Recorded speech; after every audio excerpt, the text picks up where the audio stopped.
গতকাল খোকসা গড়াই নদীতে গোসল করতে নেমে 2 শিশু নিখোঁজ হয়। একজনকে আজ মৃত উদ্ধার করে ডুবুরি দলের সদস্যরা।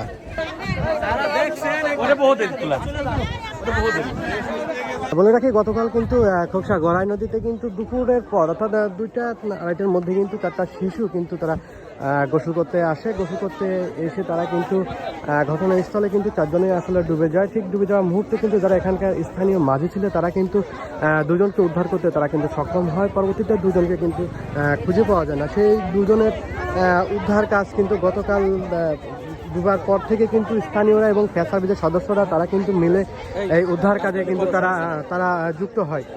পরবর্তীতে কিন্তু সন্ধ্যা ঘনিয়ে আসলে তাদেরকে আর পাওয়া যায় না। তবে স্থানীয় ফায়ার সার্ভিসের কর্মকর্তা তারা কিন্তু খুলনা বিভাগের যে ডুবুরি টিমের সদস্যরা রয়েছে তাদেরকে খবর দিলে তারা কিন্তু আসতে পৌঁছাতে এখানে রাত হয়। রাত হওয়ার পরবর্তীতে কিন্তু আজকে খুব ভোর থেকে তারা কিন্তু এই ডুবুরি দলের সদস্যরা তারা কিন্তু খোকসা আইন শৃঙ্খলা বাহিনীর সদস্যদের সহায়তায়, স্থানীয়দের সহযোগিতায় তারা কিন্তু আজকের উদ্ধার কাজে তারা যুক্ত হয়। উদ্ধার কাজে যুক্ত হওয়ার পরে প্রায় আধা ঘন্টা ধরে তাদের উদ্ধার অভিযান চলার পরে কিন্তু 2টি মেয়ের মধ্যে একটি মেয়েকে কিন্তু তারা খুঁজে পায়। তার নাম তাইবা, তার পিতার নাম কিন্তু ফারুক।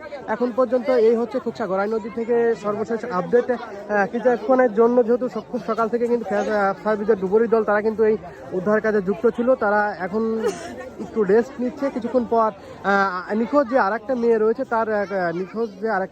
তার খোঁজে কিন্তু তারা কিছুক্ষণ পরে আবার গড়াই নদীতে তারা নামবে। দেখতে পাচ্ছেন স্বজনদের আহাজারি এবং যারা উৎসুক জনতা এবং গ্রামবাসী তারা কিন্তু যে উদ্ধার হওয়া যে মেয়েটাকে উদ্ধার করা হয়েছে তাকে কিন্তু দেখতে কিন্তু হাজার হাজার মানুষ কিন্তু খোকসা গড়াই নদীতে তারা কিন্তু এখানে অবস্থান করছে।